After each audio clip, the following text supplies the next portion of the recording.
I have been playing Diablo 4. Well, actually, you know what? I lied. I haven't been playing Diablo 4 Season 1 because I just gave up on it. It's not that Diablo 4 is a bad game. I have said that Diablo 4 is a 9 in my book. Gaming Trend gave it a 10, 100, but to me it's a 90.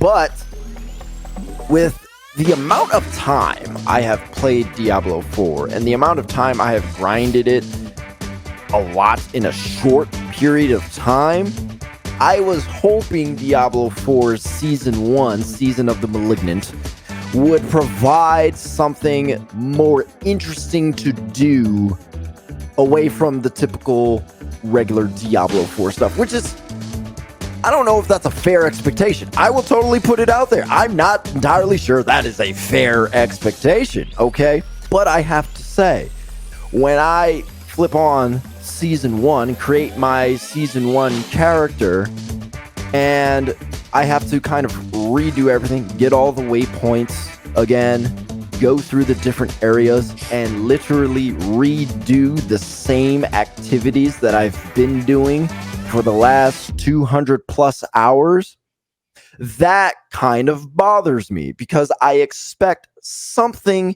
enough that feels like it freshens the typical experience that I've been doing. Diablo 4 Season 1 doesn't do that. So what it does, it provides a little bit of a new story to go through. And I can say that that story that you get doesn't feel impactful enough to justify its existence. It just feels like, okay, here's a new setup of something. Lilith has these malignant creatures that have erected in Sanctuary, and you basically have to go deal with them. So the very first, I guess maybe two hours-ish sets that whole thing up. And then you spend the rest of the season completing a whole bunch of different challenges meant to progress you through the season pass and get you what are now called malignant hearts that you can use for your build for your character. And these malignant hearts you get from different elite enemies, or just, sometimes just different enemies. And you basically kill the enemy, malignant heart appears, and you have to refight the enemy in order to actually get the heart. So once you get it, I think there's 4 different hearts that you can have that give you different abilities for your character, and you input them into different sockets. So they act like jewels. They kind of take that over. They're still jewels, far less of them because of the malignant hearts, but that's what they do. And they add some pretty cool abilities to your character.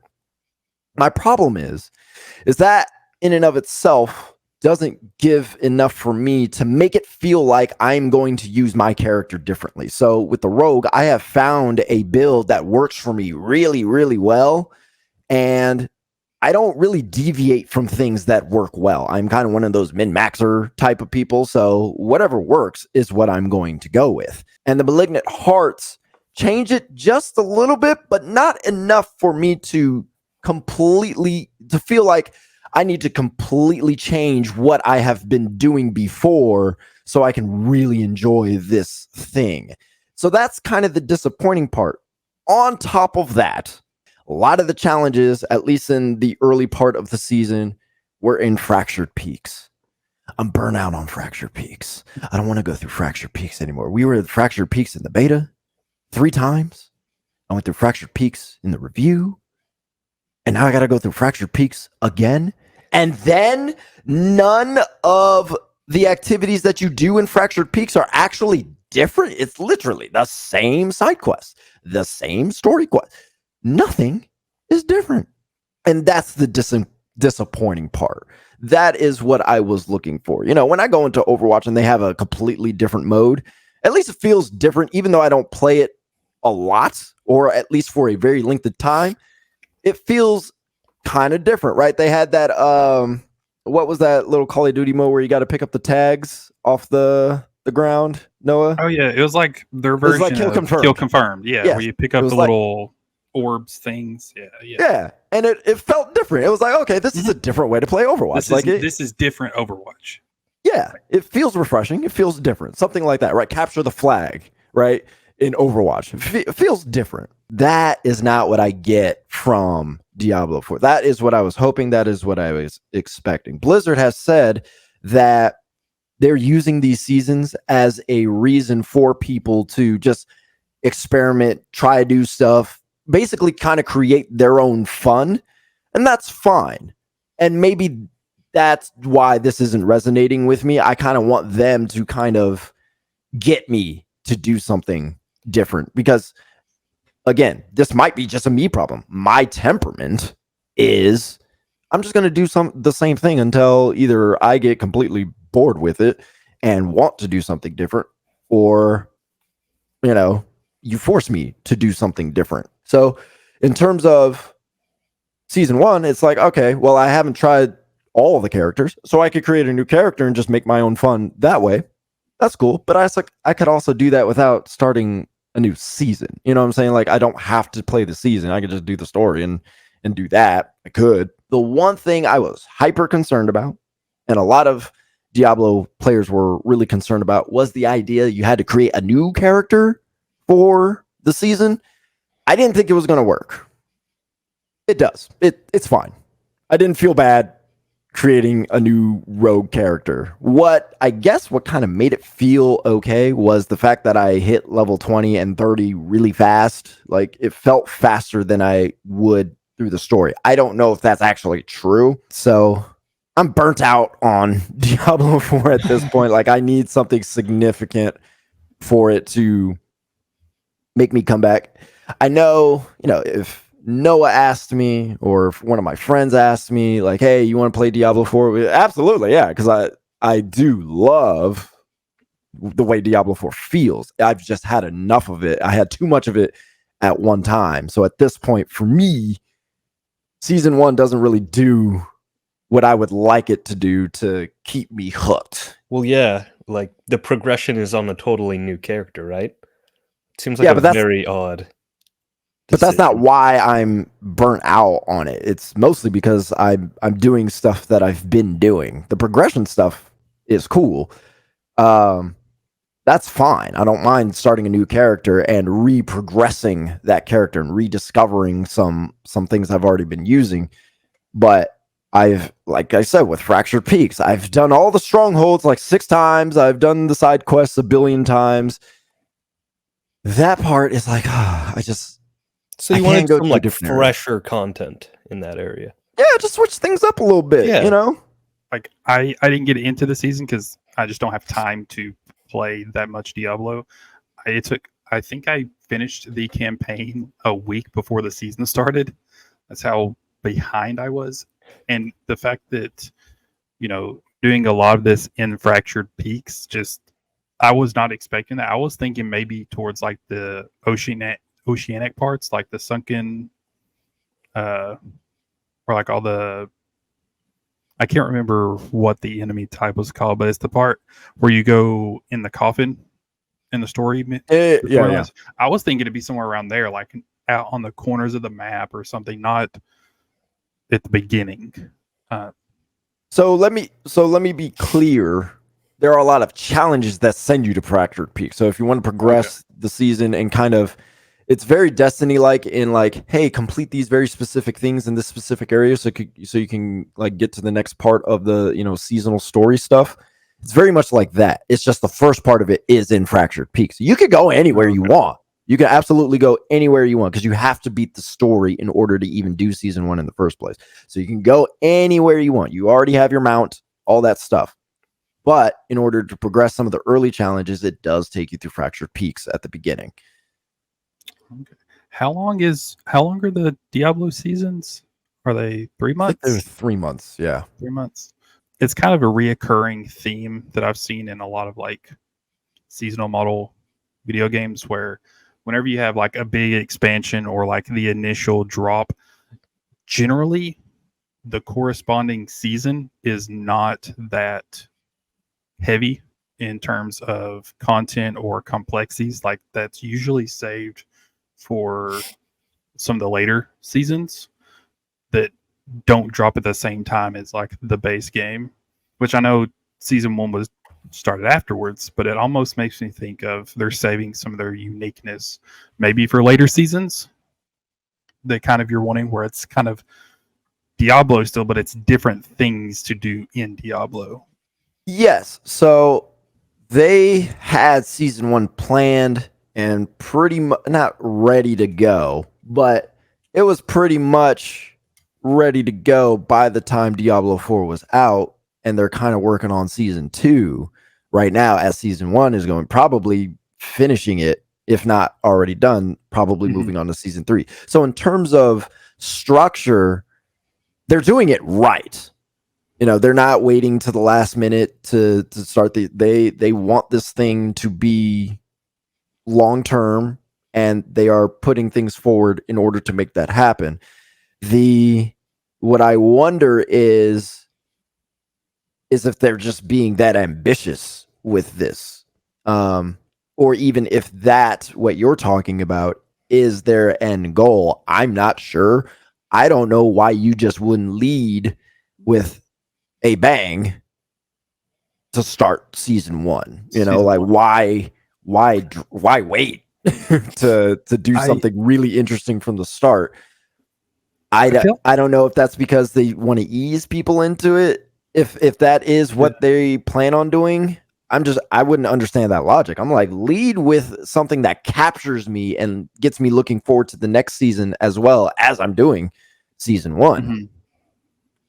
I mean, I feel like I read in an interview somewhere where they were talking that like the future seasons will be bigger than season 1. Like season 2 will have more to do than season 1. I could be misremembering, but that just makes me curious as to see, you know, what season 2 was. Because season 1, like I thought the concept was like kind of cool with like the malignant stuff. I was like, okay, that's kind of cool. Were the hearts the thing that took up inventory space that people got mad about? That was the jewels. Gotcha. So though you just get 1 billion of those. Ooh. I mean, yeah, not. It's usually the item that you got the most of because there's so many different kinds. So you just end up putting filling your storage up with all of them. And it was useful to have extras of some just in case. But yes, that the jewels is what. So the malignant hearts kind of take over that spot a little bit. There's still jewels that drop, but there's also not as many, and there's not a whole bunch of malignant hearts to get. But you can like make your own, you know, depending on different things. I will say, I think one of the negatives too is that because Diablo doesn't have dedicated loot or named loot in the same way, you know, a Destiny or a Borderlands has, that also doesn't help, at least with me, because I wish there was something I were searching for while all this is happening season, because they got new weapons and gear and stuff to look forward to, but it just drops. There's no way you could just go find it somewhere. Yeah, it's just like a world drop essentially, where everything is a world drop. Exactly. Yeah. So there is named loot, but yes, it's all world drop. So that sort of stuff is, I wouldn't say disappointing, but it doesn't provoke me to want to play it. If it were there, then yeah, I'd be like, oh, you know, maybe I'd go search for this thing. You know, at least. Add the new drops into the seasonal content. Yeah, just find a way to make it somewhere where you can farm for it or something, even if it keeps its similar rarity. I don't know if that would work, but you know, that guarantees that people who play can experiment with the new weapons. And I think that's what I'm getting at. There's no experimentation. You know, you just got to kind of hope, and you're just playing the game and hope something drops. And it's like, ooh, you finally get it. Now you're experimenting. But I think that sense of I need to look forward to something isn't there. Well, it's a little aimless. Just kind of waiting to see until you get something that's like substantial or something that will actually go with your build. Yeah, I would agree with that. It does feel aimless. The Gaming Trend Podcast. So my updated view on games as a service is that they're You not have updated views on inherently- games as a service, huh? Oh boy, here What we a go. shocker. Oh, Yeah. boy. Did not know of this before this Okay. moment. Okay. So just sorry to interrupt you, but just for context, I don't know. I guess it was maybe 5 weeks ago. Yeah. There's a few. You were Yeah. Yeah, in a past episode, we got into the discussion of live service, and you felt that, if I'm accurate, you felt that they're kind of pointless. You wish they didn't exist in that way. Is that Not- accurate? Not exactly pointless. I just think they're kind of like a weed in modern gaming. Like they're used Okay. too much, and You know, they don't Some weeds are really. beautiful. Some weeds are beautiful, but this isn't one of them. Like, it comes to every game these days, whereas it used to be things like TF2. Like we used to get like a quality model for it in games that were appropriate for it. It's in every single AAA these days. Or Okay. a lot of AAAs these days, I should Yeah. say. Okay. There we go. Okay. So what's your That was updated view hyperbole. now? My updated view is that I wish it would be used less and more like a scalpel rather than a sledgehammer. It diminishes the quality of games a lot, and we can see this in gamers' reactions to these games. Like currently, let's look at Baldur's Gate. Oh, Like a reverse he example. went there. I went to the Baldur's Gate example. Oh yeah. God. So people are really celebrating it because it came out, complete game. You can buy an additional pack at any point you want. No FOMO, no nothing. People are happy with that. We have other games like Destiny.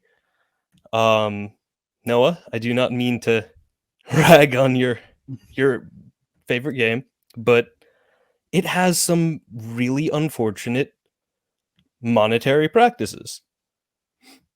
Okay.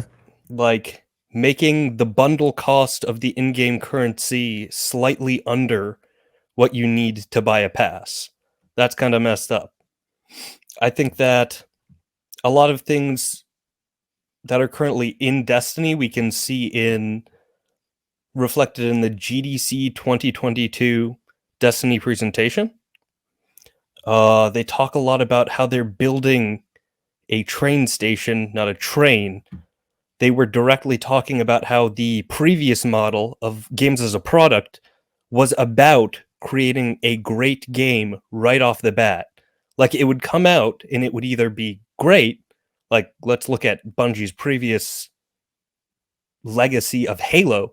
Like Halo is renowned. It's hard to find a bad Halo game compared to Destiny, which is pretty hit or miss based on the seasons. It kind of seems like the games as a service model here isn't really working. Is that your point? Oh, I just was throwing the ball back to you for a second. Okay. Yeah. Okay. Well, it looks like Noah, you have something to say. Go ahead. Noah. I was just like, you have to remember that as a live service, Bungie is trying to strive for consistency. And yeah, a lot of people didn't like some of the story expansions, some of the bigger ones. Lightfall Beyond Light was meh, but they did the one thing that they're trying to do, and that's have players play the game. And But players are a little upset with the state of it right now. wait till August 22nd, and then we'll talk about whether people are upset about the state of the game. See, that's the next Destiny 2 showcase, by the way, Jackson. that is when Gotcha. Destiny 2 drops its showcase. So yeah, and Destiny is such a weird.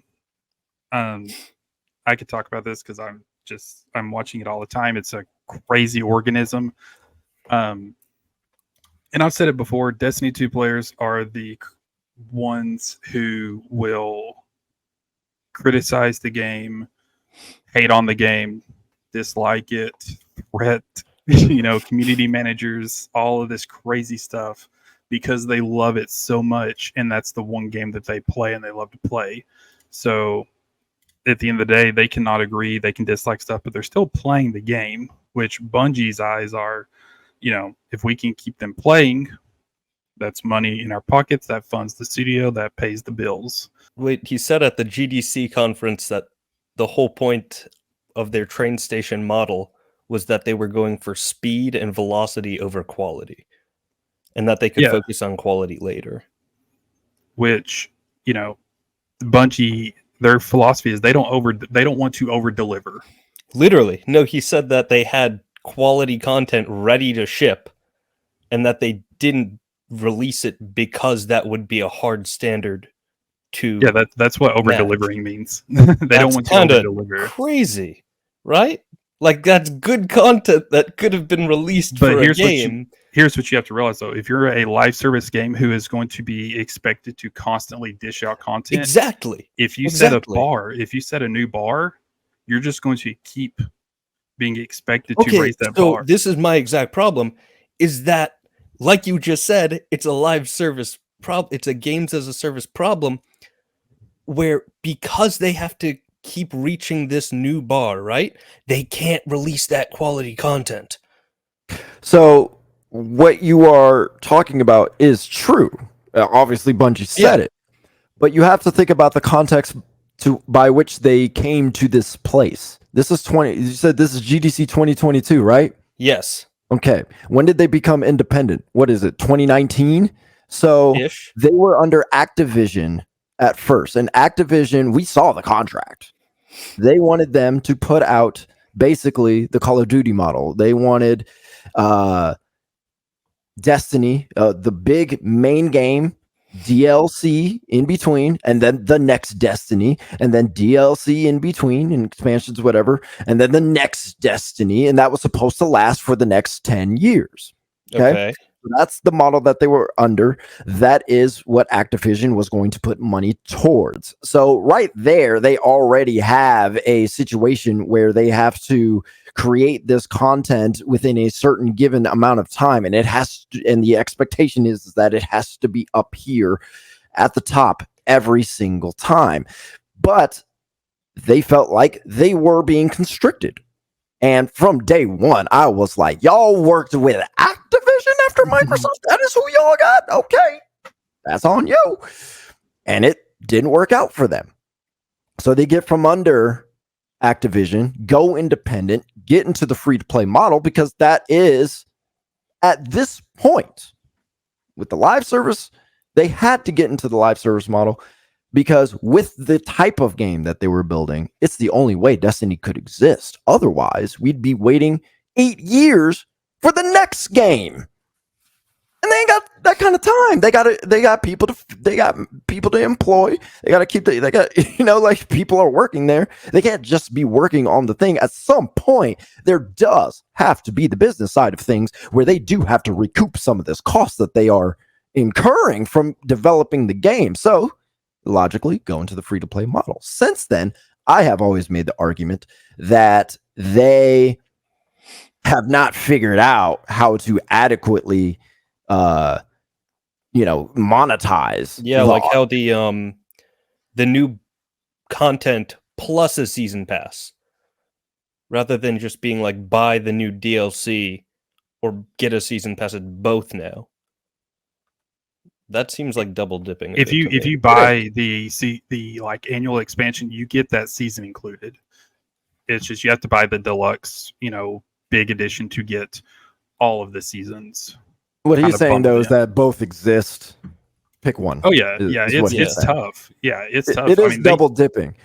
But my point is, yes, I have always criticized Bungie for their monetization model, but I don't blame them for going for live service. Again, how you monetize is different from the live service. You don't have to monetize in this way. Bungie has decided to do that, but they don't have to.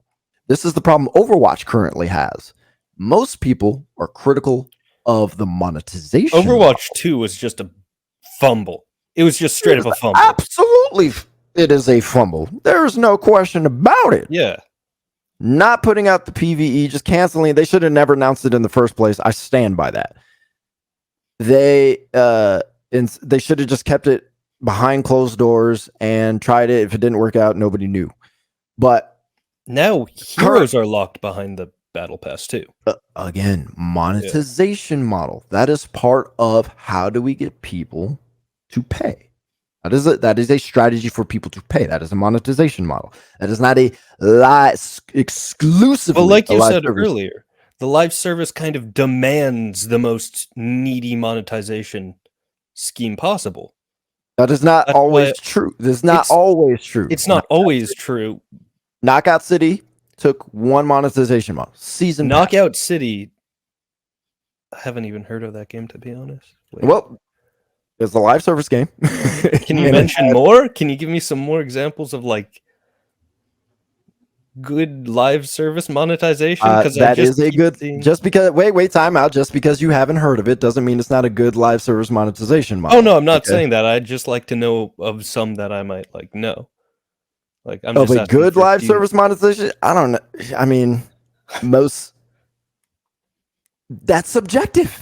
I guess, but like, I feel like I think Fortnite's is pretty good. Like most people don't really complain about Fortnite's, mostly because it hasn't really changed that much. It just is what it is. It is skins. It is different modes given to you. It is, what in terms of what you're paying for. Fortnite hasn't really changed what it does. So I guess that is the most consistent monetization model. I feel like of the bigger games. I think Apex is probably the next closest thing to that.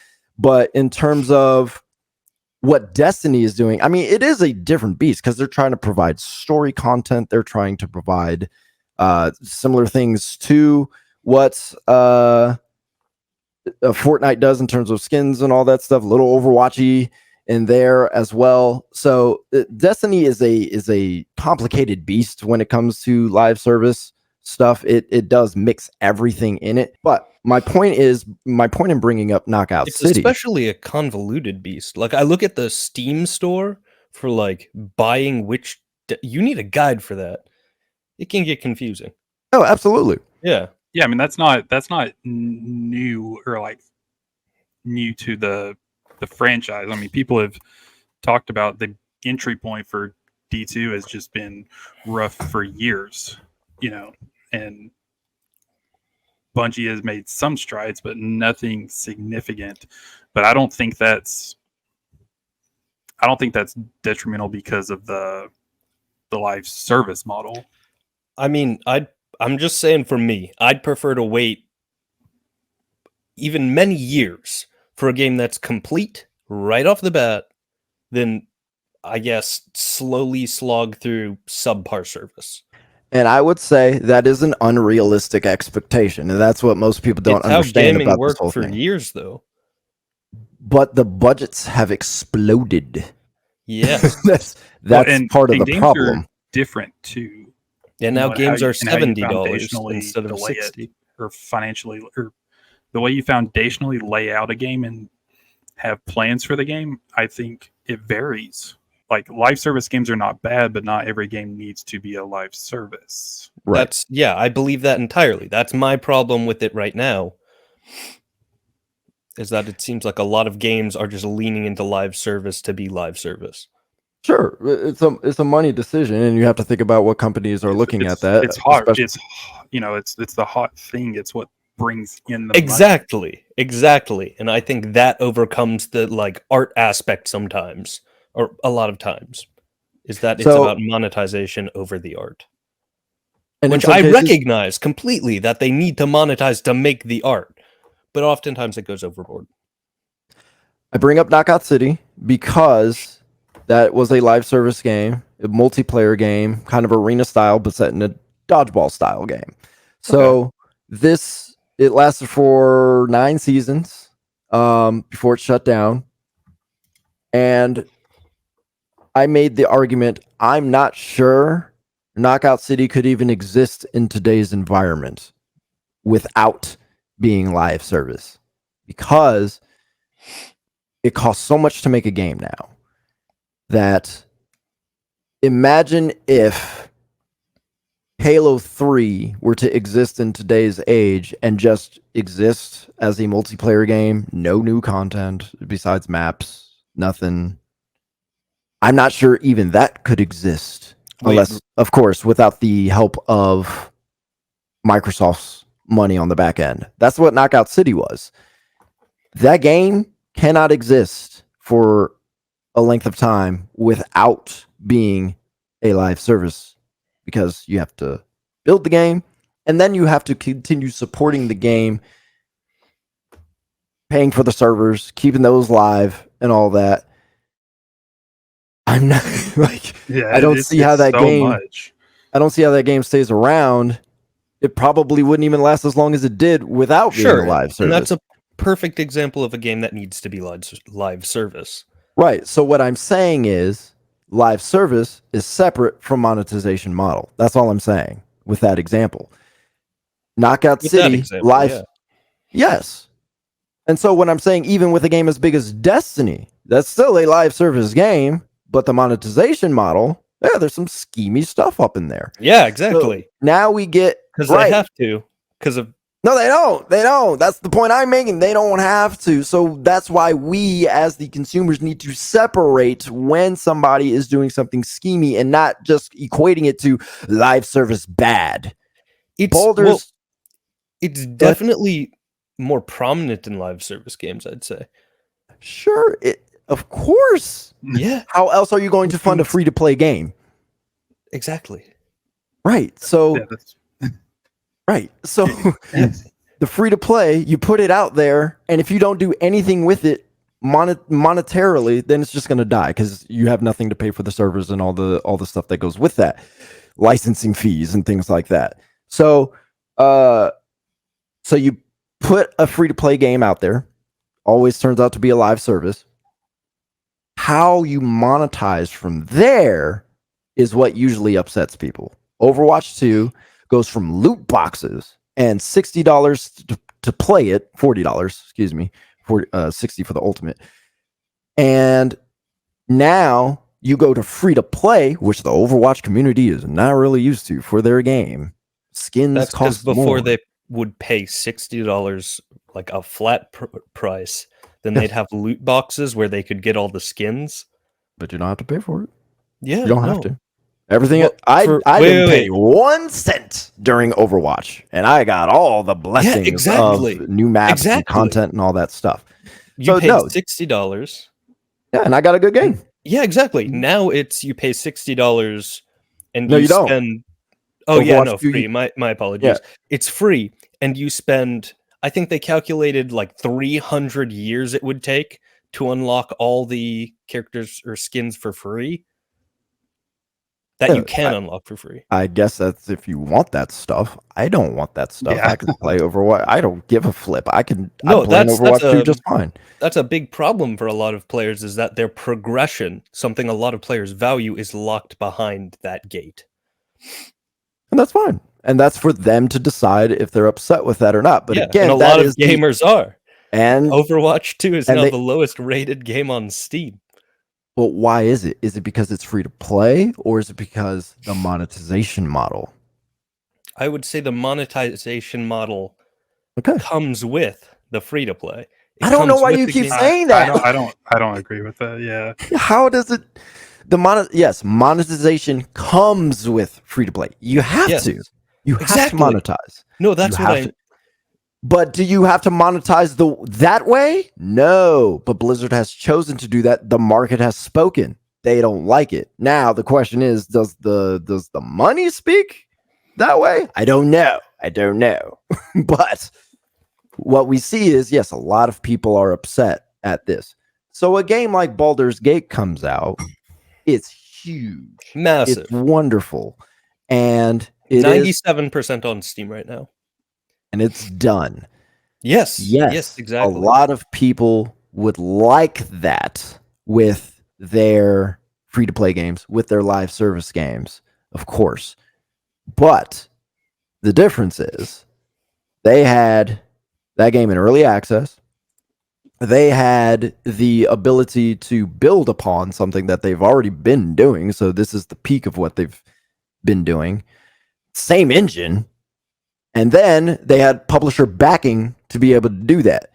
So a lot of things lined up for Baldur's Gate 3 to work in that way. You know why Battlefield 2042 sucked so bad? It's not just because of the monetization model. It's because of EA.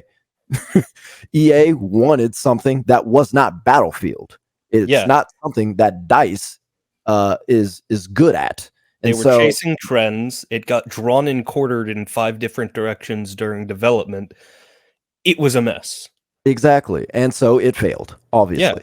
So is that because it turned out to be some live service game? No, it's because publisher demanded something that the developers weren't ready for. That the live service philosophy of release it half-baked and then improve on it later is also a problem there. Because that's admittedly it's free entry. It's free entry though. You can't expect to have a fully baked product. Wait, Battlefield 2042 wasn't free entry though. Battlefield 2042 is, you can't think that every game is like Battlefield 2042. That just had so many problems. We were just talking about it though. I agree with the sentiment that I want all my games to be done and completed, bug-free. Yes. Ready to go. Period. That's 100%. I 100% agree with the sentiment, but it is unreal. Baldur's Gate did it. We've had the whole system going for decades of game release complete. Do you know why Baldur's Gate was able to do that though? Why? I'm asking you. I take it because they didn't do the live service model. Okay. Games as a service model. Is Jedi Survivor a live service game? No. Guess how that turned out? Poorly. So it's not just about live service. It is not about entirely, no. Okay, well, you said Baldur's Gate is a success because it is not a live service game. Jedi Survivor. Go ahead. Quality development, quality management. They released it. Yeah. Yeah, okay, we're getting somewhere now. Okay, yeah. These are the type of things that helped Larian Studios succeed. In the case of a Battlefield, in the case of Overwatch, in the case of Destiny. In some cases, Destiny, yes. It is because they have a lot of different things working against them. I'll say Frostbite engine, for example.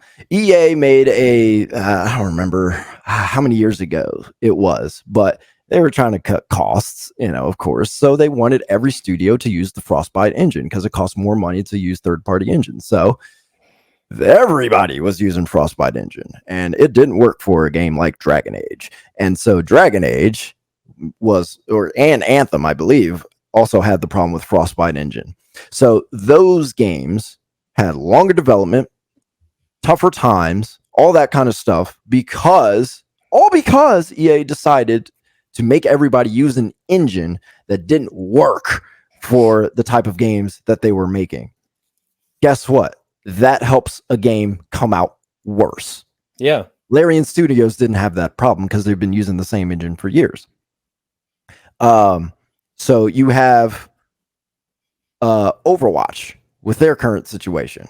They're going from loot boxes because they had to. If they want to, be all international and all that and free to play, this is probably the best way to go about doing things. Well, guess what? Their audience and they themselves were not fully prepared for the demands of free to play. And so they were working on PvE while trying to do a live service. The live service was suffering. So they were like, oh God, okay, well, I guess we don't have the manpower to do PvE. Well, so it's because of the live service then, because they did not have the power to sustain the live service while also creating PvE. They did have the manpower, but not while also and then they had to drop PvE. the PvE and then bring it back at a cost, which they said it would be free. I don't know if they ever said it would be free, but they did bring it back at a cost. All of that's just poor decision making. That's because poor, wait. Poor My argument is that it's because it's games as a service. Is that the games as a service leads to the pressure being there? But again, Jedi Survivor doesn't have that problem. True. I wish I could think of other games off the top of my head. But with the problem with Jedi Survivor is most of the problems were on PC, right? So there's the other one, Cyberpunk Yeah, but that was 2077. just mismanagement. Okay, but but Larian Studios doesn't have that problem. Cyberpunk 2077, that was a game that was in development for so long. CD Projekt Red was feeling the financial pressure. That game had been in development for so long. At some point, they needed to start recouping the cost. So they were like, you know what? This is the deadline. This is what we're going to do. We're going to definitely give everybody the PC copies and let all the review, not put out the Xbox One and PS4 versions. Let people review the game. Blah blah blah blah blah. Comes out on PS4, Xbox One, sometimes PS5, Xbox Series X. Broken. Not really great. They fixed Management it in time, to be fair. And now there's a much awaited DLC for it. Sure. But how long did it take to get there? A year and a half? So my point is, yeah, but my argument is that it's like there are certain problems that are inherent to games as a service that aren't to product games. Sure. Yeah. Absolutely. And part of that is greed. 100%. Yeah. Oh, absolutely. They're also a lot of them are different games too. Like most of your live service games are online multiplayer driven games. Like most of your standalone RPGs aren't designed that way. The good feeling of being able to buy something and it just works, that is fantastic. Yes. There's nothing extra you do have to deal with. I 100% agree with that. I just think the community it's an unrealistic expectation. I would that argue every developer can do that. Even if I want every developer to do that. It's a necessary expectation for gamers to have. That's a great way to put it. Necessary expectation. And I wouldn't take that expectation away from anybody. I would just say there are realistic issues that happen within game development that make that dang near impossible for everybody. But here's a sentiment I heard from Alana Pierce, and we'll end it here. The sentiment I heard from her is that Baldur's Gate should create the conversation for developers to talk to their publishers and go, see, they had time and they had money. Give us that, we can make something great. That is ultimately the problem. Yeah.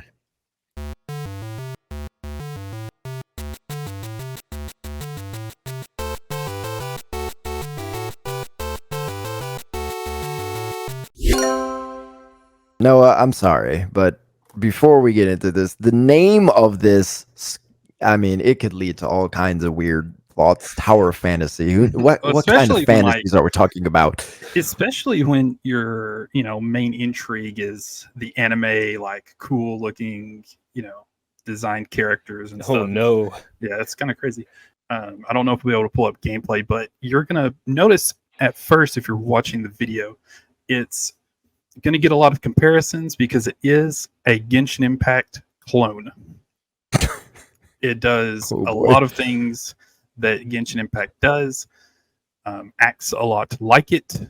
There are some minor things that make it stand apart, is like a different flavoring, such as it's kind of grounded in a sci-fi setting versus a like fantasy-esque atmosphere.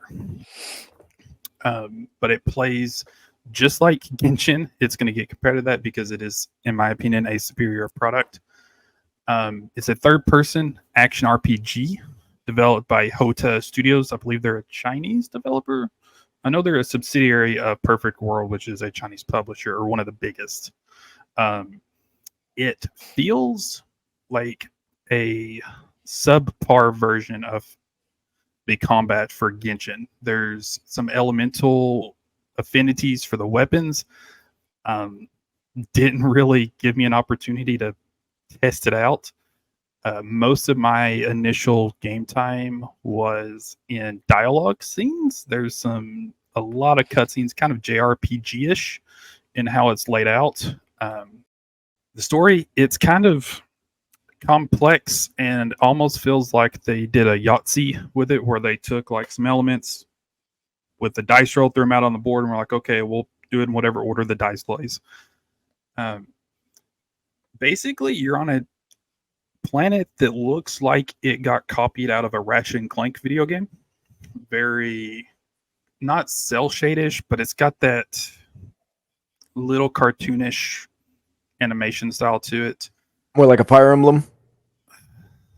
Kind of, sort of. Genshin Impact. Not even Genshin Impact, Okay. because it's a lot of like barren grounds and areas. Oh, I thought you were talking about like the art style. Sorry. Oh, the art style, it's very very much like Genshin with its animation. Some of the characters, the NPCs that you talk to, are more cel shaded than I remember Genshin having, kind of Borderlandsy. Oh, Okay. So, yeah, that's cool. You're on this planet. There's a radiation kind of leaking from this mineral that's scattered throughout the planet that's supposed to be really important. So you have these suppressors that each person wears, kind of keeps them alive. And they're kind of stranded on that planet because you're thinking, why wouldn't you just move? You know, they're kind of stranded there. But yeah, you play as a customizable character, male, female, whichever one. It's got pretty cool character customization. There's some cool hairstyles and stuff. Yeah, you woke up, your memory's gone. You don't know why you're in this shelter, what you're doing there. And then you'll progress along trying to figure out who you are, what's going on, kind of learning about the world. But it didn't feel good learning about the world because it would tell me things that I feel like I shouldn't know yet. And then later on would tell me things that I feel like I already should have known with your memories and filling those memory gaps in. Didn't really like that. It didn't feel like a singular progression of unlocking my memories. Odd pacing. Yeah, very, very. Like I said, it felt like they just scrambled up the plot points they wanted to do, and we're just like, it'll go here, it'll go here. So you actually have 3 different weapons that you'll rotate through. There is PvE content in it, but you'll have 3 different weapons. They have elemental weaknesses, strengths. I got one element in my 5 hours of gameplay. I didn't get another one, so I don't know how the whole world works with weaknesses, strengths, what's good against what. There's a dodge attack. You have a heavy attack. Your standard stuff, it looks a lot like Genshin. I loaded up the game, and before I even logged in to select new game, I got a pop-up window with all of, you've seen them, like every mobile game has this. It's like, hey, here's all of the events we have going on this month. Yeah. I didn't even get to enter in my username. And it's like, hey, all this PlayStation exclusive, all this currency, like event stuff. And I was just like, oh man, let me get into the game at least before you start, showing me all that. Yu-Gi-Oh is notorious for doing that. Yu-Gi-Oh Duel Links. Oh my gosh. It's literally, the UI just feels off. Like, I don't know. I know it has mobile.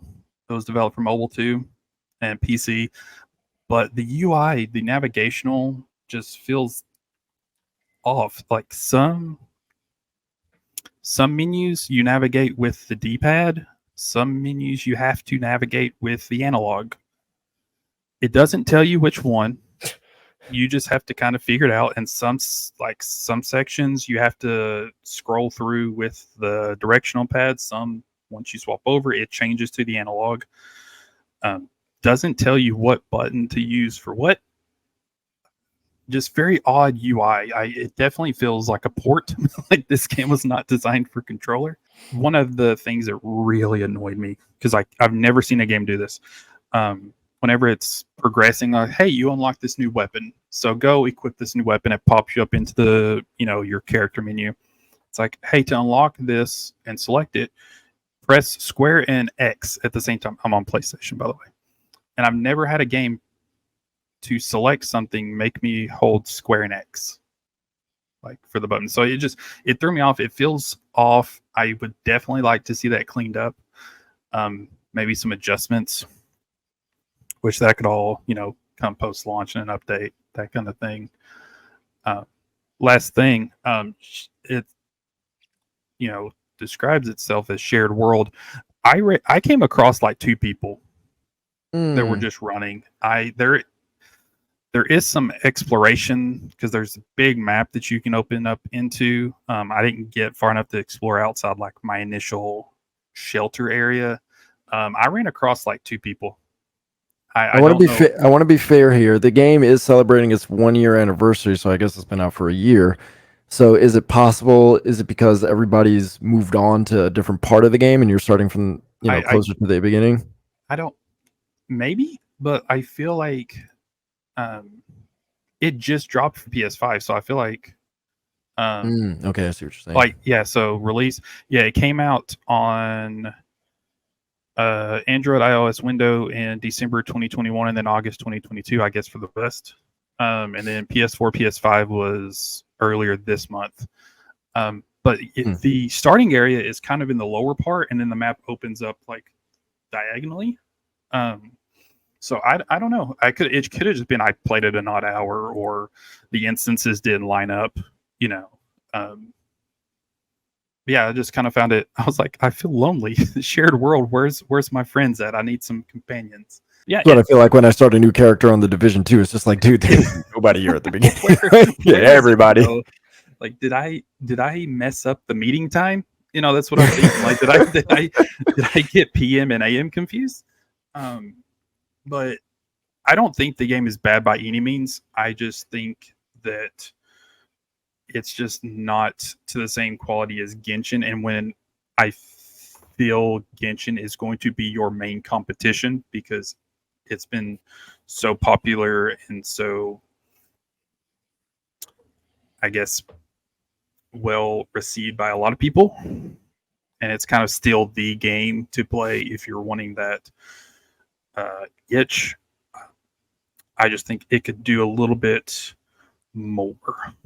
Yeah, it's one of those weird problems. Remember, I just talked about this. I think you were on, Noah, when I was talking about Lone Ruin, which is kind of a roguelike. I think you may have been on, Jackson. I when was talking definitely about on. this. It's like the weird, almost Hades kind of game. Yeah, and it's like, why does this game exist? I should just play Hades. But I did have the realization that no, somebody had a different idea and take on the way that game kind of works and did their own spin.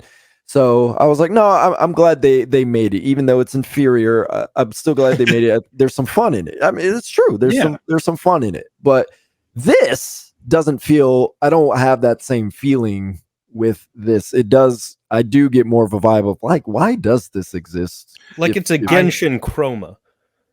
Yeah. Well, the reskin. I think one of the differences that some people have, the combat in terms of the way you interact with like just regular ads littered throughout. Genshin was kind of slower paced, where you had the magical attacks that you would combo into each other. This is kind of more hack and slash. It's a little bit faster. Okay. A little, so it changes that way. And so I think if people prefer that, and they don't really care for fantasy, they like more sci-fi robots, kind of a grounded story. Then they could prefer that over Genshin.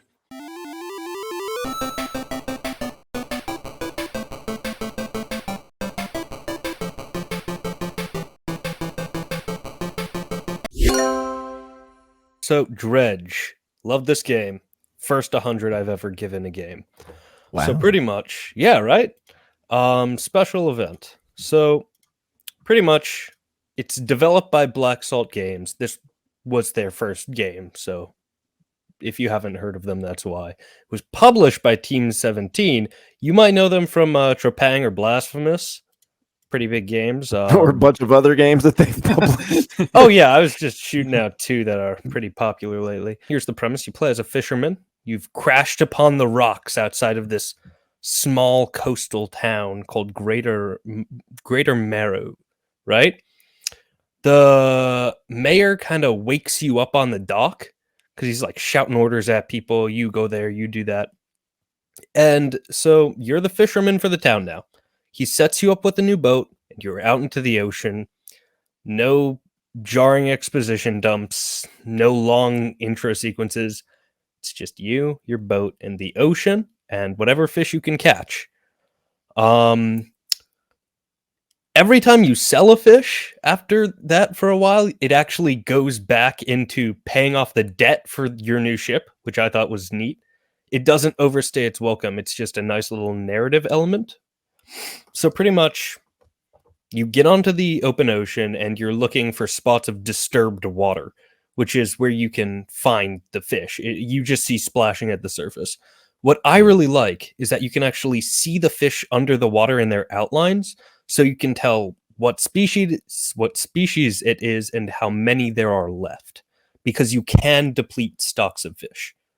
So the water is transparent, or it's kind of like a silhouette. You can see the fish. It's just a little silhouette in the area of the disturbed water. Although occasionally you'll get like a special event with like a whale like breaching the surface or some dolphins. It's pretty cool. There's even a photo mode where you can take pictures of it. But back to the main parts of the game. Fishing is sizable chunk. Every fish has its own shape, and your inventory is a grid system, so you got to kind of Tetris it in there. You got to make sure it all fits. It's inventory management. Some fish have very unruly shapes, so it gets like, I'd say progressively harder the more valuable the fish, which fish have value based on like size, where you sell them, how fresh it is. It's a pretty good system. So what's the point of selling fish? Like, why do you need the money? Okay, you want to buy boat upgrades. You want to get faster by buying better engines. You want to get more light, because at night everything becomes obscured. You don't want to Titanic yourself upon a rock. So better lights mean you can see it coming from further away, but it also means you can stay sane. So at night, your sanity drops rapidly. This keeps on going, like you have to rest to replenish your sanity. But once you've become insane, forces of the deep start coming after you. You'll just be sailing. Maybe you saw an interesting, I don't know, isle just far out in the distance and you wanted to go explore it, but night fell on you. And now you're stranded in like the murky water, pitch black. You're insane, and something's coming after you. You don't know when, you don't know where, but you know at some point it's going to hit you. Okay. And when it does, you're going to take hull damage, which hits like a random part of your inventory, right? And since it's grid based, it could be like innocuous. It could take out a corner piece that you weren't using, or it could just take out your whole engine. And now you're kind of dead in the water. And so the effects of low sanity really compound on themselves, and it really leads to some great tense moments. That being said, I don't want you to think this game is all like spooky. It can be very, very serene when you're just doing the main quest line, which is fishing. It better be serene at some point. Oh yeah, gotta love some fishing. The main quest line, however, is finding trinkets for this guy named the Collector. He just kind of appears in your ship and then tells you to meet him at an isle near the starting town. And you do, and he's in his doorway, and he's like, hey, I'm gonna need you to collect these ominous deep sea trinkets for me, right? And so, okay, that's the main quest. You go do it. This kind of gets me into the aspect of corruption in this game, because each fish has an aberration variant. Like, one could have like a pouch that's bulging with creatures in it, and the rest of its body is withered. Some have just like lacerations carved out of their body and bone protruding. Something in the depths is corrupting these fish, and you have no idea what it is. So, kind of following this quest line of the Collector, right? It'll take you to the various different island chains. There are 5 in total, other than the outside town, or including the starting town.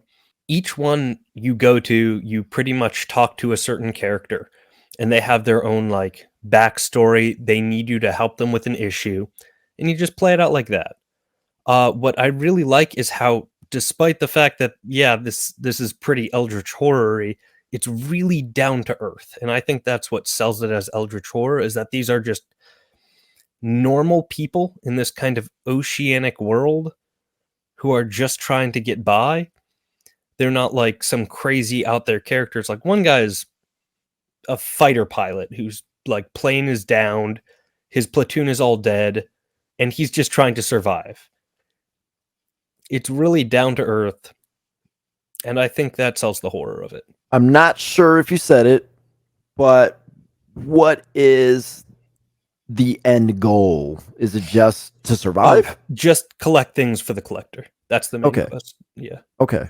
I can't like mention more than that because after that is spoilers territory. But yeah. Yeah. Don't want spoilers.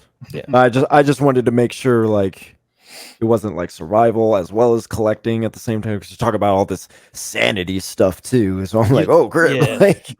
Like you But are I guess- definitely surviving, but there's no like hunger or thirst meter. Sure. Yeah. Okay. Yeah. That sounds interesting. That'll do it for us this week. That was a lively one. That was fun. That was So, great. Yeah. Appreciate you watching. Appreciate you listening.